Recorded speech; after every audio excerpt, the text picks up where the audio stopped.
hermanos. Vamos a cambiar este micrófono. Okay. Ahí. Bueno, vamos a ponernos de pie y vamos a ir al libro de Efesios, capítulo 4. Libro de Efesios, capítulo 4, y vamos a leer desde el verso 11 hasta el versículo 16. Desde el versículo 11 hasta el versículo 16. Efesios capítulo 4, desde el versículo 11 hasta el versículo 16. Dice así la palabra del Señor. Y él mismo constituyó a unos apóstoles, a otros profetas, a otros evangelistas, a otros pastores y maestros, a fin de perfeccionar a los santos para la obra del ministerio, para la edificación del cuerpo de Cristo, hasta que todos lleguemos a la unidad de la fe y del conocimiento del Hijo de Dios, a un varón perfecto, a la medida de la estatura de la plenitud de Cristo, para que ya no seamos niños fluctuantes, llevados por doquiera de todo viento de doctrina, por estratagema de hombres que para engañar emplean con astucia las artimañas del error, sino que siguiendo la verdad en amor, crezcamos en todo en aquel que es la cabeza, esto es Cristo, de quien todo el cuerpo, bien concertado y unido entre sí, por todas las coyunturas que se ayudan mutuamente, según la actividad propia de cada miembro, recibe su crecimiento para ir edificándose en amor. Muy bien, hermanos, queremos hablar en esta noche de crecer como siervos del Señor en la iglesia. Crecer como siervos del Señor en la iglesia. Así que vamos a orar para que Dios pueda bendecir su palabra.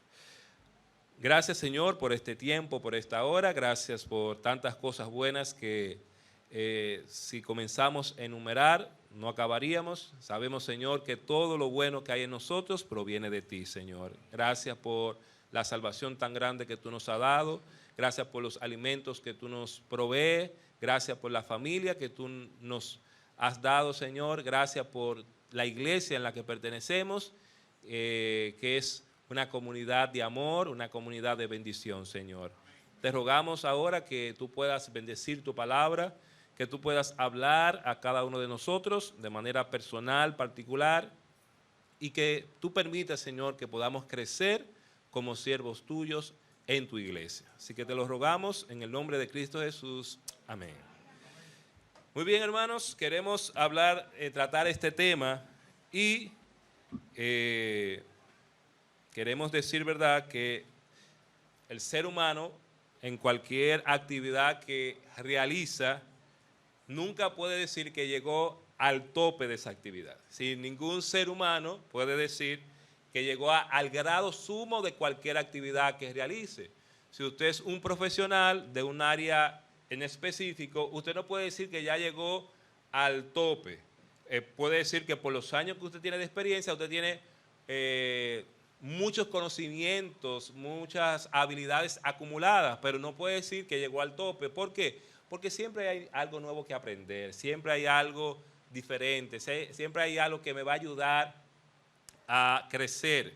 Biológicamente nosotros vemos eso en nosotros como seres humanos. En nosotros hay etapas, ¿verdad? Nosotros nacemos, como niños vamos a ir haciendo algunas cosas. Ese niño va a desarrollar sus capacidades cognitivas, afectivas. Ese niño, ¿verdad?, va a ir comprendiendo la realidad, su entorno, se va convirtiendo en un adolescente, luego en un joven, hasta llegar a una vida adulta. Y dentro de la vida adulta pueden haber diferentes clasificaciones, pero siempre el crecimiento está en nosotros como seres humanos.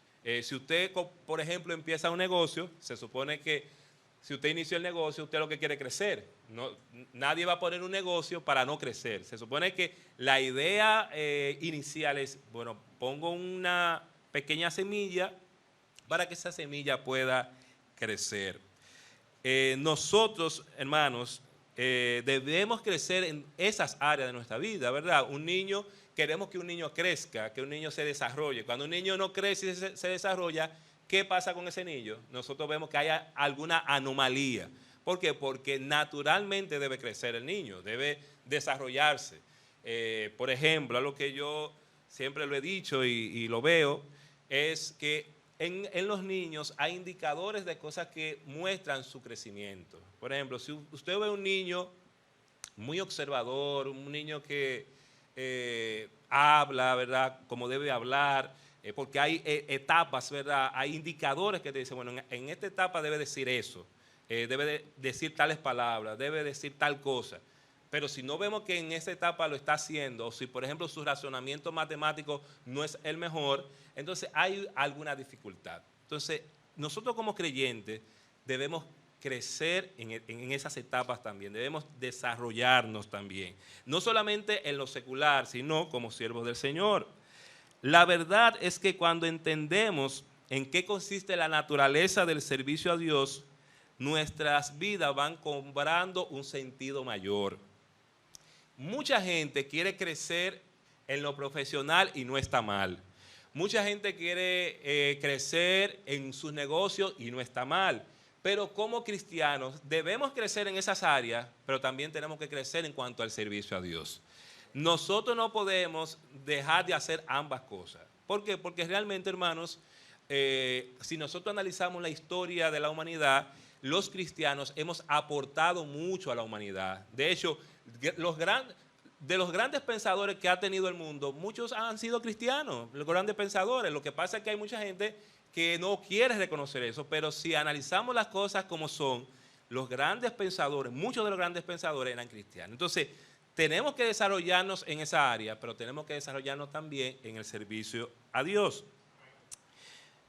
Ahora, el sentido de nuestra vida no va a depender de que usted tenga una carrera, de que usted tenga un negocio, de que usted sea el mejor en un área. No, ese no es el sentido de la vida.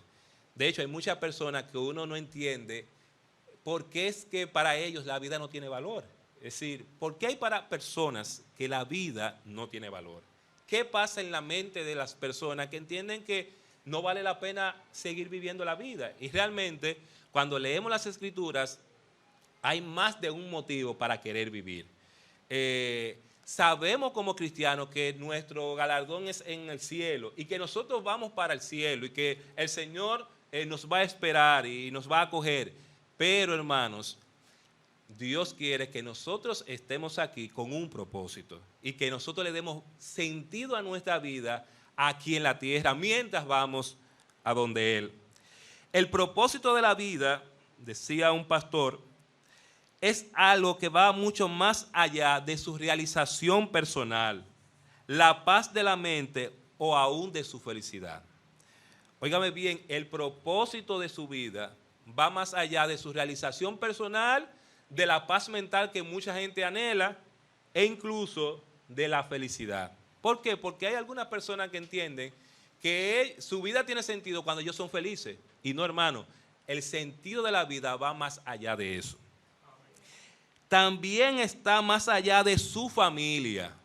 El sentido y el propósito de su vida está más allá de su familia. De hecho, usted y yo estamos conscientes que no todos en nuestra familia, y usted lo sabe, van a estar con el Señor en los cielos. No todos van a estar. La esperanza es que todos puedan estar, pero sabemos que no todos van a estar. ¿Por qué? Porque lo hemos visto. Y lo hemos visto en la historia también. Y nosotros hemos visto personas que su padre era pastor, pero ellos eran grandes ateos. No todos van, eso es una utopía pensar que todos van a ser creyentes. El deseo de nosotros es que la mayoría puedan serlo, pero sabemos que no todos. Así que la familia no puede ser lo que dé sentido a tu vida. Tu carrera o tus más extravagantes sueños y ambiciones tampoco le da sentido a tu vida. De hecho, hay muchas personas con mucho talento, con personas que han logrado sueños que se han quitado su vida. Y me llega a la mente algunas personas que han sido actores de película, que han sido excelentes actores, pero se quitaron la vida. Y usted se pregunta, ¿cómo una persona tan brillante, actuando, dramatizando, siendo exitosa, se quita la vida? Porque el que da verdadero sentido a la vida es nuestro Señor Jesucristo. El propósito de la vida lo da el Señor, no esas cosas que yo pueda lograr.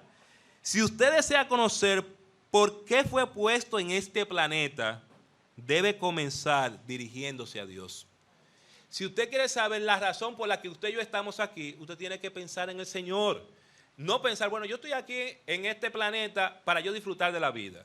Yo estoy aquí en este planeta para yo tener riqueza. Yo estoy aquí en este planeta para yo cuidar a mi familia. No, hermano. Tú estás aquí para un propósito que el Señor te asignó. Usted nació por su propósito y para su propósito. Nosotros estamos aquí para los propósitos de Dios, para darle la gloria de Dios. Si nosotros no entendemos eso, entonces nuestra vida no va a tener sentido. Porque hay gente que se quita la vida teniendo fama, dinero, poder. Porque Cristo no está en la vida de esas personas. Y si Cristo no está en la vida de esas personas, su vida no va a ser una vida plena, satisfecha. Si Cristo no está en la vida de un ser humano, no va a tener sentido la vida de esas personas. Hermanos, el apóstol Pablo en este capítulo nos está señalando que el crecimiento de la iglesia depende de la unidad. Si nosotros queremos que la iglesia, si queremos crecer como siervos del Señor, si queremos que la iglesia crezca, eso depende de la unidad. Y cualquier cosa que crece, hermano, crece es por la unidad. Por ejemplo, si usted tiene un negocio y hay varias personas que están trabajando, si cada quien tiene una visión diferente o hace una tarea que no coopera con la unidad del negocio, ¿usted cree que ese negocio va a ir para adelante? No va a ir para adelante. Si usted está en un equipo y cada uno de los integrantes de ese equipo lo que quiere es su realización personal, su crecimiento personal y no que gane el equipo, ¿usted cree que va a ganar el equipo? No va a ganar el equipo. Entonces, hermano, es necesaria la unidad. El apóstol Pablo nos señala que debemos crecer en todo, pero debemos crecer en Cristo. Usted debe crecer en todo. Y el deseo es que cada persona en la iglesia crezca. De hecho, los jóvenes que están aquí en la iglesia deben crecer profesionalmente, deben desarrollarse y deben mostrarle al mundo que siendo cristianos podemos hacer las cosas bien, con calidad, y deben hacerlo. Ahora, si un joven cristiano se enfoca en eso solamente y no hace nada para Dios, lamentablemente su vida no está teniendo sentido. Mire lo que dice el versículo 15. Sino que siguiendo la verdad en amor, crezcamos en todo en aquel que es la cabeza. Esto es que Cristo. Tenemos que crecer en Cristo. Tenemos que crecer en todo en nuestra vida, pero tenemos que crecer en Cristo. Pablo también nos señala que ese crecimiento será posible a través de la actividad propia de cada miembro. Mire lo que dice el versículo 16. De que en todo el cuerpo, bien concertado y unido, fíjese que la palabra unido, bien concertado, entre sí, por todas las coyunturas que se ayudan mutuamente, ¿según qué, hermanos? Según la actividad propia de cada miembro. Entonces, si queremos crecer, si queremos el crecimiento de la iglesia y el crecimiento de nosotros, tenemos que tener una actividad propia. Hay mucha gente que quiere desarrollarse en lo profesional, pero ellos no hacen nada. Ellos no tienen ninguna actividad. Hay mucha gente que quiere que su negocio crezca, pero ellos no hacen nada. Y en ninguna actividad, hermanos, que nosotros hagamos, en ninguna área de nuestra vida, si nosotros no hacemos algo, no vamos a crecer. Tenemos que hacer algo. Tenemos que implicarnos en eso. Usted quiere que su familia quizás se mantenga bien en los caminos del Señor. Usted quiere levantar esa familia correctamente. Bueno, tenemos que trabajar para eso. Pero con las manos cruzadas no se va a lograr eso. Queremos que la iglesia crezca. Si no tenemos una actividad propia de cada uno, no va a crecer. El crecimiento va a surgir por la actividad propia de cada miembro. Pablo también nos señala que ese crecimiento ¿Sabe cómo debe lograrse? Debe lograrse en amor. Y volvemos de nuevo a un negocio. Hermano, si usted tiene un negocio, usted tiene personas que colaboran en ese negocio, ¿cómo usted cree que crece mejor el negocio? ¿Cuando hay un ambiente donde se respira amor o cuando hay un ambiente donde se respira hostilidad y odio? ¿Dónde usted cree que es mejor? Donde hay amor, donde hay un buen trato hacia las personas, donde hay afabilidad, donde hay un cariño, donde hay humor también, se ríen los empleados, ahí va a haber crecimiento. Pero si el ambiente es hostil, ¿usted sabe cuál es el pensamiento que hay en los empleados? Yo quiero salir de esto. Yo quiero salir de esto. Y si es un jefe que está siendo injusto, hasta quiere atentar con la vida de ese jefe. En cualquier momento hacemos algo. De hecho, hermano, hay empresas y fábricas que han sido los empleados que han quemado esa fábrica y esa empresa. Han sido ellos. ¿Por qué? Por el trato injusto de esos amos. Entonces, hermano, donde hay amor, donde las cosas se hacen con amor, va a haber crecimiento. Donde hay afabilidad, donde hay un buen trato. De hecho, una de las cosas que yo mido para saber si una empresa está marchando bien o no, es el trato, el servicio de las personas. Si yo veo que en ese lugar el servidor está con una mala cara, te da el servicio como que usted es que está viniendo a coger prestado y no muestra esa afabilidad, ese buen trato, las cosas no están marchando bien en esa empresa. Y los encargados para que marchen bien no están haciendo su trabajo porque esa persona no debiera estar ahí. Ahora, cuando usted va y a usted lo hacen sentir como que usted es un rey, ¿usted sabe qué usted hace? Usted se siente bien y usted sigue yendo a ese lugar. Y el usted seguir yendo, ¿qué va a hacer? Va a hacer que crezca ese lugar. Entonces, así debe ser en la iglesia, hermano. En la iglesia lo que se debe respirar es un ambiente de amor y afabilidad. Si queremos crecer, de buen trato. No tenemos que maltratar a nadie. Nosotros como cristianos no tenemos que maltratar a nadie en ningún contexto. Y mucho menos en la iglesia. Yo no tengo que, por ejemplo, a una persona hablarle mal o acosar a una persona en la iglesia. Eso no debe estar en nosotros. En nosotros debe estar el amor, el buen trato. Hermanos, la forma, la dinámica, la visión, la misión de la iglesia es el reflejo de tu actitud como siervo. Si tu actitud como siervo es pensar que tú eres amo y señor, la forma en que tú vas a servir, la dinámica de tu servicio, la visión de tu servicio, la misión de tu servicio va a ser también de esa manera, pensando que tú eres amo y dueño. Si tu visión, si tu actitud como siervo es a servir con amor, con justicia, tu forma, tu dinámica va a ser de la misma manera. Entonces todo empieza con mi actitud. Si tengo una actitud incorrecta, voy a servir de manera incorrecta. Si tengo una actitud correcta, voy a servir de forma correcta. ¿Y dónde comienza esa actitud? Con su pensamiento. Si usted, y lo vamos a ver más adelante, si usted piensa que a usted hay que rendirle pleitesía, que usted es el amo, entonces su servicio va a ser de la misma manera. Cuando nosotros crecemos como siervos de Dios, en primer lugar, cuando hacemos del servicio un compromiso personal. Nosotros no tenemos que estar fijándonos si en la iglesia el hermano tal o la hermana tal hace el compromiso. No, el compromiso es algo personal. Usted tiene que hacer ese compromiso. Yo tengo que hacer ese compromiso. Pero usted no tiene que estar pensando, como hacen algunos hermanos, mire ese mensaje a quien le cae es a la hermana tal. A quien le cae bien es a fulanito de tal.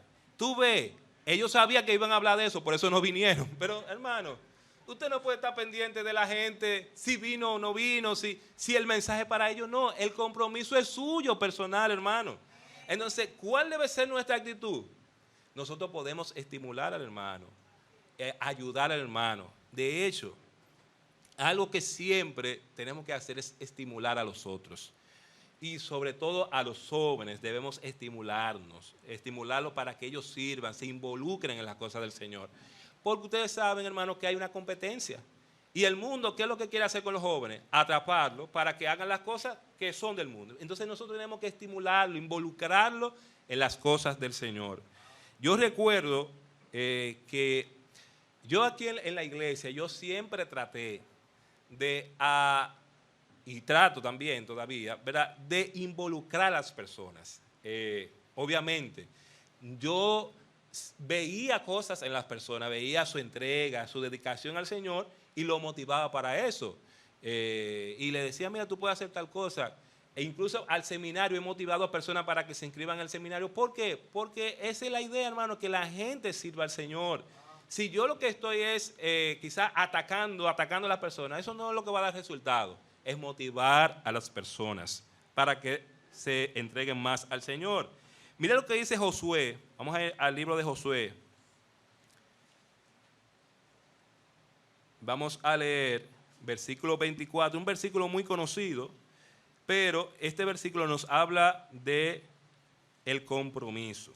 Josué 24, capítulo 24, versículos 14 y 15. Dice así: ahora pues temed a Jehová y servidle con integridad y en verdad. Y quitad de entre vosotros los dioses a los cuales sirvieron vuestros padres al otro lado del río y en Egipto, y servid ¿a quién? A Jehová. Y si mal os parece servir a Jehová, escogeos hoy a quien sirváis, si a los dioses a quienes sirvieron vuestros padres cuando estuvieron al otro lado del río, o a los dioses de los amorreos en cuya tierra habitáis. Pero yo y mi casa, ¿qué vamos a hacer?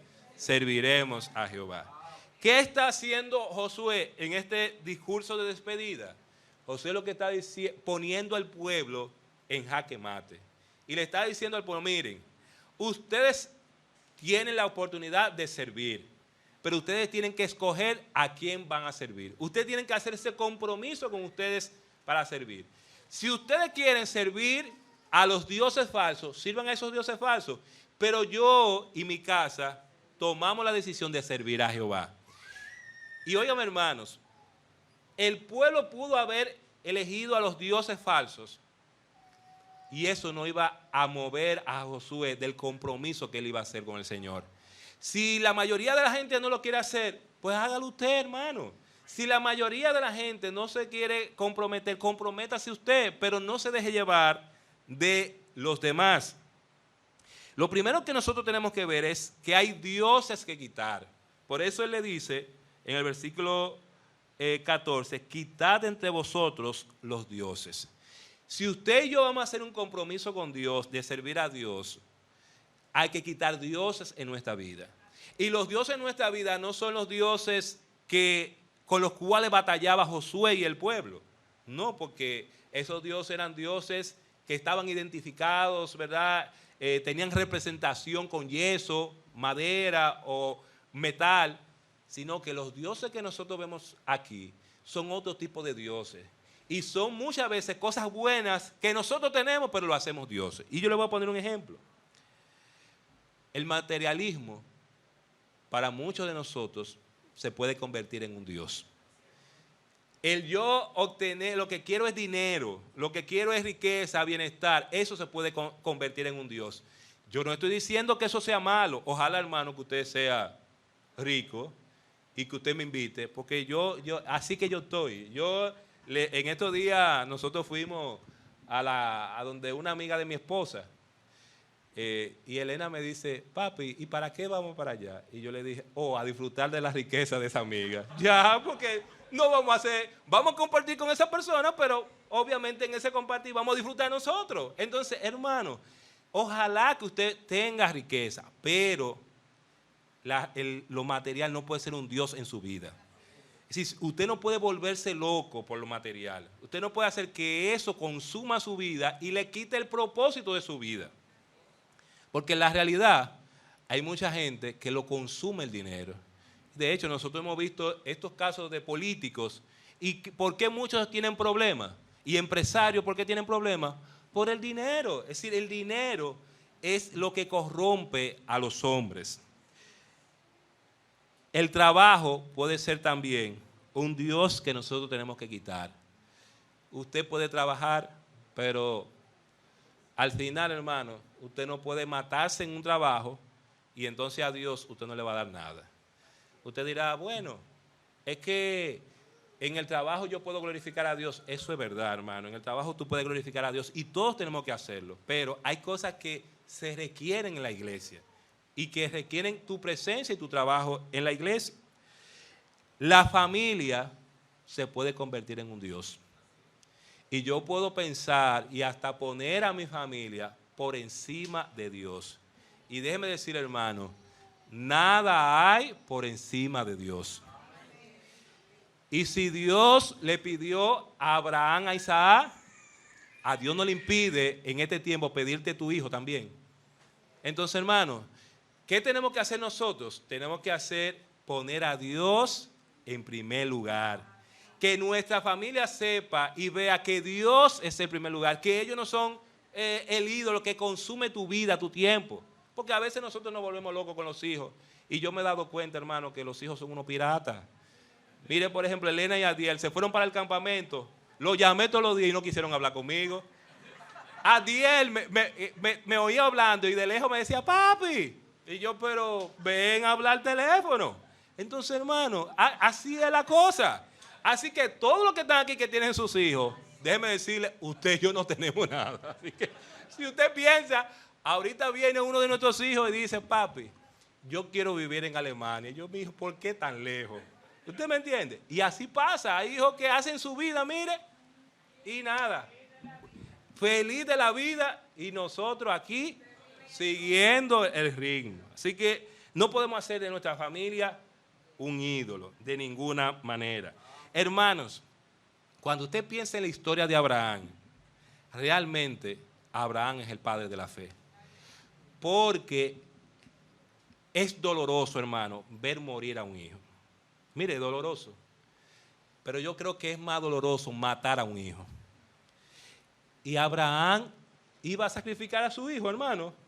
No piense que Abraham estaba en duda. No, Abraham, Dios le dijo, entrégame tu hijo. Y Abraham, ¿qué iba a hacer? Iba a sacrificar a su hijo porque Dios se lo pidió. ¿Qué mostró Abraham con eso? Ese compromiso y ese amor a Dios. Él sabía que quizás si perdía a su hijo, Dios le iba a levantar, ¿verdad? Iba a seguir su promesa. Pero no estaba apegado a su familia. Hermanos, hay dioses que quitar. Hay que tomar la decisión sin pensar en los demás. Por eso Josué dice, escogeos hoy a quienes ustedes van a servir. Pero yo no voy a condicionar mi decisión a lo que ustedes decidan. Y si yo no voy a cambiar de opinión porque ustedes decidieron irse con los dioses falsos, bueno, allá ustedes con los dioses falsos, pero yo no voy a tomar esa decisión porque ustedes sigan a esos dioses falsos. En la familia debe ser así.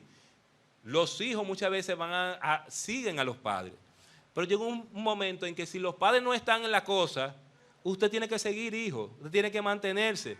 Si usted como padre, su hijo no está en la cosa, no se desanime, siga usted adelante. Porque usted no puede quedarse así rezagado porque su hijo o su papá tomó una mala decisión. No, hermano. Ore por ellos y manténgase usted firme en el Señor. Que usted va a tener la esperanza de que algún día Dios va a obrar. Pero usted no puede quedarse, mi papá ya no está tan bien, yo me voy a apartar. No, manténgase usted firme en el Señor. Hermanos, hay que involucrar a la familia. Es decir, nosotros tenemos que tratar de que nuestra familia, y sobre todo los que estamos criando, ¿verdad?, se involucren en las cosas del Señor. ¿Y quién tiene que tomar esa decisión? Primariamente, el hombre tiene que tomar esa decisión. Fíjense que el que está diciendo esto aquí, ¿quién es? ¿Es la esposa de Josué o es Josué? Es Josué, y Josué está diciendo, yo y mi casa, comienza con una decisión personal de él, y luego dice, mi casa, refiriéndose a su esposa y sus hijos, vamos a servir a Jehová. Y hay que tomar esa decisión. Si no se toma esa decisión, entonces nuestros hijos no van a andar como deben andar. Hay que involucrar a la familia. Hermanos, nosotros vamos a crecer como siervos del Señor cuando cambiemos nuestra mentalidad. ¿Y cuál es la mentalidad que nosotros normalmente tenemos? Una mentalidad de amos, de dueños, pero no tenemos una mentalidad de siervo. Y si yo quiero crecer, en mí tiene que desarrollarse la mentalidad de siervo. Yo no soy el amo, yo no soy el señor, yo no soy el jefe, yo simplemente soy un siervo. Vamos a ir a Mateo capítulo 20 y vamos a ver, hermanos, aquí que la mentalidad que debe prevalecer es esa, de que somos siervos. Mateo 20, vamos a leer versículos 25 al 28. Entonces Jesús, llamándolos, dijo: sabéis que los gobernantes de las naciones se enseñorean de ellas, y los que son grandes ejercen sobre ellas potestad. Mas entre vosotros no será así, sino que el que quiera hacerse grande entre vosotros será ¿qué? Vuestro servidor. Y el que quiera ser el primero entre vosotros será vuestro siervo. Como el Hijo del Hombre no vino para ser servido, sino para servir y para dar su vida, ¿en qué? En rescate por muchos. Ahora, lo que vemos aquí contrasta mucho con lo que el mundo enseña. Hay personas que, yo lo veo sobre todo en las personas que son servidores públicos. Cuando yo veo un servidor público, yo soy un servidor público, hermano, porque los maestros que trabajamos en escuela pública somos servidores públicos. Pero yo veo algunos servidores públicos que ellos piensan como que ellos están haciendo un favor a la gente. Y hermano, ningún servidor público le está haciendo un favor a la gente, porque ese servidor público está ahí porque el pueblo lo puso ahí. Entonces, cuando tú ves estos ministros, que de hecho lo que quiere, ese término que quiere significar uno que sirve, cuando tú ves estos ministros que en vez de servir, lo que se presentan es como señores, yo digo, ellos no están entendiendo qué significa ser un servidor público. Cuando usted va, por ejemplo, a un Promesecal, una botica, esa persona que te atiende ahí no te tiene que atender con una cara dura, porque ese medicamento que tú vas a comprar, tú lo vas a comprar ese precio porque nosotros como pueblo hacemos que cueste eso. Entonces, y nosotros como pueblo hacemos que le paguen a esa persona. Entonces, ella debe mostrar una mejor actitud. O él debe mostrar una mejor actitud porque es un servidor público. Pero muchas veces los servidores, ellos entienden que son señores. Un ministro aquí piensa que es un Dios en la tierra cuando realmente es un servidor público. Esa es su función. Hermanos, tenemos que cambiar esa mentalidad de amos a siervos. El esquema del mundo es que el líder es el jefe. En la de Cristo, en el esquema de Cristo, el líder es el que más sirve. En el esquema del mundo, el jefe, ¿verdad?, es el líder. Pero en el esquema de Cristo, el líder es el que más sirve.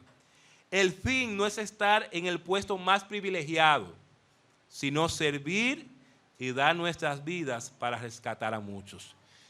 En la iglesia, ¿verdad?, mucha gente quiere lo que ellos le llaman puesto privilegiado, quieren hacer cosas que ellos entienden que son las posiciones del estrellato en la iglesia, y no son posiciones del estrellato, pero en su mente hay gente que tienen eso.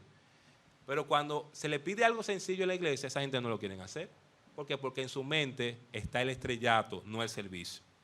A veces sucedía, hermano, en los campamentos, que personas que en su iglesia local, que nunca hacían nada, ningún servicio, ningún especial, en el campamento querían servir y hacer especiales.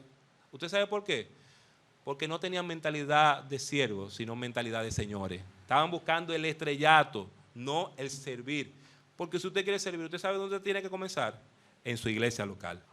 Si usted quiere servir, si usted quiere cooperar, usted tiene que comenzar en su iglesia local, no pensando en que, lo que pasa es que ahí va a haber mucha gente y me van a ver y me van a conocer. De hecho, muchos pastores a veces no quieren predicar en iglesia pequeña.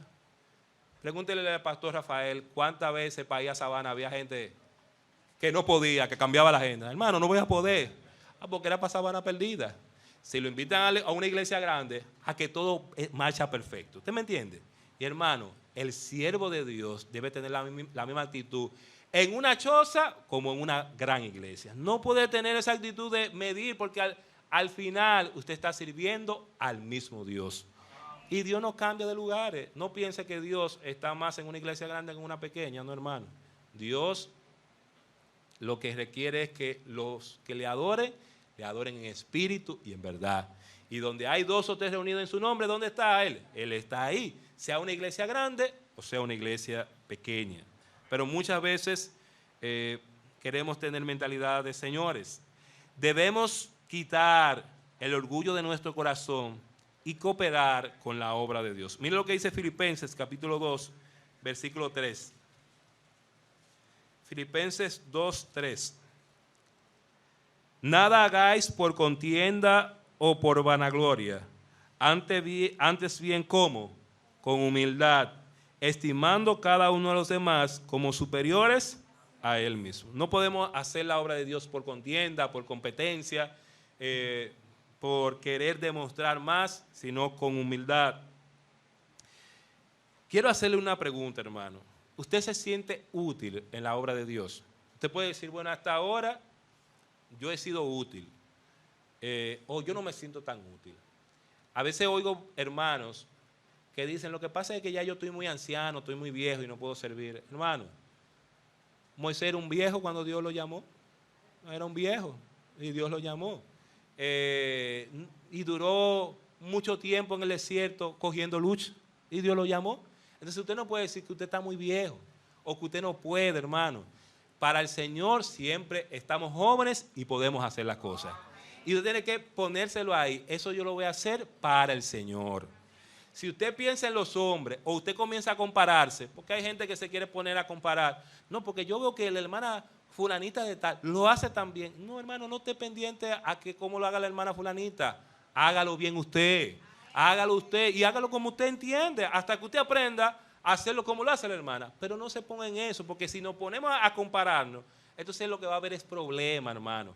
Vamos a ser útil en la obra de Dios. Y usted tiene que preguntarse, yo estoy siendo útil, yo estoy cooperando en algo para la obra del Señor. Ya tenemos, hermano, que dejar de venir a la iglesia solo para que me sirvan a mí. Y hay mucha gente en la iglesia lo que quieren es que les sirvan a ellos, que le hagan cosas a ellos, que le traten bien a ellos. Pero ellos, ¿qué están haciendo por la obra del Señor? Hermanos, en Tercera de Juan nosotros encontramos 3 ejemplos de siervos. Y vamos a ir a Tercera de Juan para que veamos que ahí aparecen 3 tipos de personas que en la iglesia normalmente pueden estar.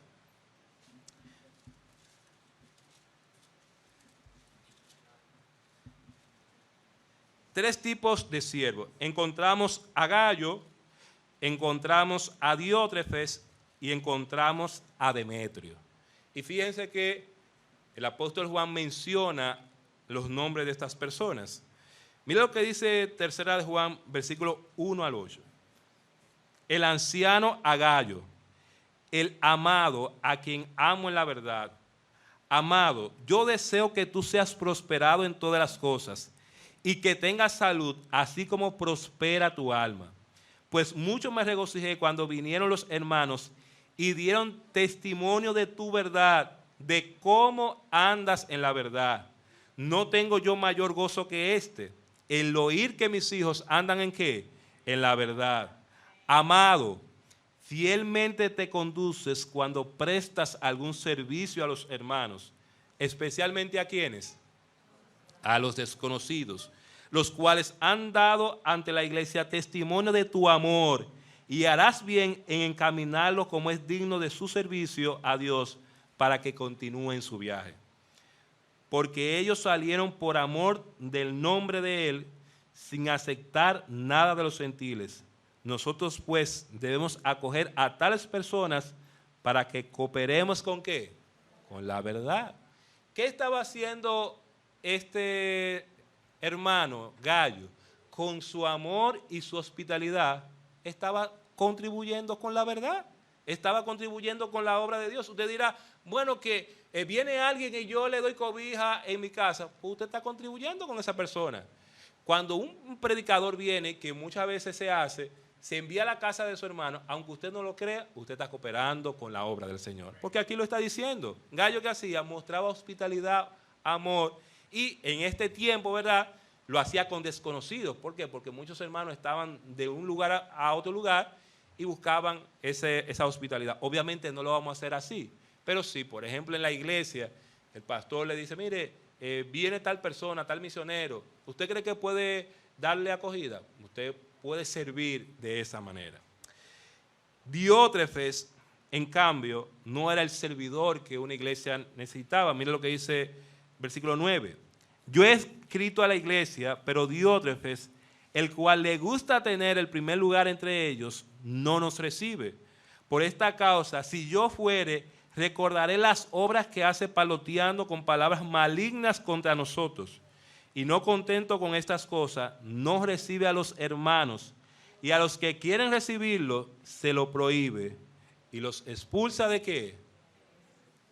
Diótrefes era ¿qué? El dueño de la iglesia. Y en la iglesia no, nadie es dueño. Como decía el pastor Ogando, en la iglesia todo es de todo, pero todo no es de nadie. Es decir, esto es de todo, pero no es de nadie en particular. Entonces, ¿qué hacía Diótrefes? Quería estar en primer lugar. Hermano, no es que usted, si usted quiere sentar en primer lugar aquí en la iglesia, no es que usted está mal por eso, pero sabemos qué significa estar en primer lugar. Que hay gente que está buscando la manera de que lo estén tomando en cuenta para las primeras cosas. ¿Qué hacía también? Decía palabras malignas contra los apóstoles y los siervos del Señor. ¿Qué hacía? No recibía a los hermanos. ¿Qué hacía? Prohibía. Por eso, hermano, mire, nada en la iglesia se debe hacer por obligación, se tiene que hacer por amor. Nada en la iglesia, nadie puede obligar a nadie a hacer cosas en la iglesia, porque cuando se obliga a una gente, hermano, ya usted le está quitando su deseo espontáneo y natural de hacer las cosas por el Señor. Las convicciones, hermano, no se obligan. Las convicciones las generamos nosotros porque entendemos las verdades. Pero nadie puede, usted no puede hacer que una gente tenga convicción, porque si usted obliga a la convicción, eso no es convicción. La convicción es cuando usted hace una reflexión, entiende la verdad, entiende la palabra y dice, no, yo tengo que hacer eso de esta manera. Esas son las convicciones. Vemos a Demetrio, hermanos, que era una persona que daba buen testimonio. Mire lo que dice el versículo 12. Todos dan testimonio de Demetrio, y aún la verdad misma, y también nosotros damos testimonio, y vosotros sabéis que nuestro testimonio, ¿cómo es? Es verdadero. Todos hablaban bien de Demetrio, ¿por qué? Porque era un buen servidor. El apóstol Juan exhorta a Gallo a imitar lo bueno. Mira lo que dice el versículo 11. Amado, no imites lo malo, sino que lo bueno. El que hace lo bueno es de Dios, pero el que hace lo malo no ha visto a Dios. Hermano, nosotros crecemos como servidores en la iglesia cuando somos leales a Cristo. Óigame bien, hermano. Nosotros debemos ser leales a Cristo, no a un hombre, no a una denominación, no a una institución, no a un proyecto. ¿Y por qué yo les digo eso? Oh, hermano, hay iglesias evangélicas, denominaciones que están comenzando a casar personas del mismo sexo. Entonces yo le hago la pregunta, ¿usted tiene que ser fiel a la denominación o usted tiene que ser fiel a Cristo? Usted tiene que ser leal a Cristo. ¿Por qué? Porque ese hombre puede fallar. Esa denominación se puede desviar, como está pasando, que se están desviando muchas denominaciones, abriéndose a una pluralidad que lo que va a hacer al final va a ir minando la iglesia. Entonces, no, hermano, nosotros no podemos ser fiel a una institución, una denominación, sino al Señor. Mira lo que dice 2 de Timoteo 1:3. Vamos a ir allá. 2 de Timoteo, capítulo 1, versículo 3. Dice así la palabra del Señor. Doy gracias a Dios, al cual sirvo desde mis mayores con limpia conciencia, de que sin cesar me acuerdo de ti en mis oraciones noche y día. El versículo 13 dice, retén la forma de las sanas palabras que de mí oíste en la fe y amor que es en Cristo Jesús. ¿Qué le está diciendo Pablo? Tú tienes que retener las cosas que tú oíste de mí, pero que son acorde a Cristo el Señor. Vamos a leer 2 Corintios 5:15. 2 Corintios capítulo 5, versículo 15. Dice así, y por todos murió para que los que viven ya no vivan para qué, para sí, sino para aquel que murió y resucitó por ellos. Usted y yo vivimos ¿para quién? Para Cristo Jesús, que murió y resucitó por usted, por nosotros. No para un proyecto personal, no para un hombre particular o una denominación particular. De hecho, hermano, aunque nosotros sabemos que pertenecemos a una denominación, usted y yo sabemos que el pertenecer a una denominación, a una iglesia tal, es algo que no es lo que nos hace salvos, ¿verdad? Lo que nos ha hecho salvos es que hemos puesto nuestra fe en Cristo Jesús. Eso es. Ya lo otro que se agrega, como lo hemos dicho en otras ocasiones, se agrega porque usted mañana puede mudarse para una provincia donde no haya iglesias bautistas fundamentales, pero si hay una iglesia templo bíblico, usted puede visitarla. Y usted sabe que va a ser un templo biblicano. Ahora usted en cualquier iglesia que usted esté, usted es un salvo, un hijo de Dios, un cristiano, un evangélico, no importando la denominación. Hermanos, debemos servir a Dios por gratitud. Ya Dios ha hecho demasiado por nosotros. Y ¿sabe qué? Sigue siempre haciendo mucho por nosotros. Usted y yo estamos despiertos y vivos hoy. ¿Sabe por qué? Porque la misericordia de Jehová son nuevas cada día. Usted y yo estamos respirando porque Dios ha querido que así sea. Porque hay mucha gente que hoy ha muerto. Hay mucha gente que hoy no pudo levantarse. Pero usted por la misericordia de Dios está aquí. No podemos seguir siendo leales a un hombre o proyecto olvidándonos de Dios. Porque hay muchas personas que ustedes ven que siguen gente en el Evangelio de la Prosperidad, porque son leales a esa persona. Porque hay personas que siguen a Elena de White, porque son leales a una persona. Porque hay gente que sigue a Joseph Smith, porque son leales a una persona. No, hermano, nosotros tenemos que ser leales a Cristo Jesús. No podemos olvidar de quién es la iglesia. ¿La iglesia de quién es? Del Señor. Él la compró con su sangre. Dejemos la pereza y asumamos el compromiso de servirle a Él. ¿En qué usted lo va a servir? En lo que usted entienda. Pero podemos servir, cooperar con el Señor. ¿Qué tenemos que hacer? Darle lo mejor a Él. Muchas veces lo mejor no se lo damos a Dios. Se lo damos a otra cosa, a otra actividad, pero no al Señor.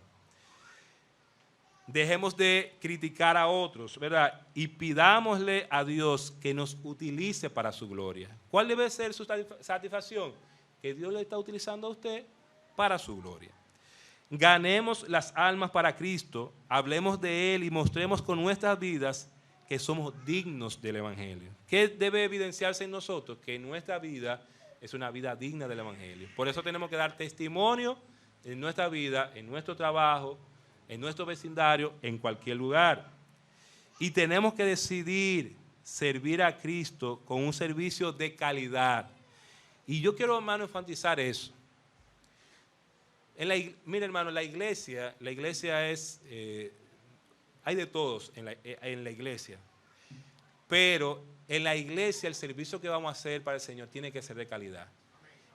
Pero no porque lo digo yo, hermano.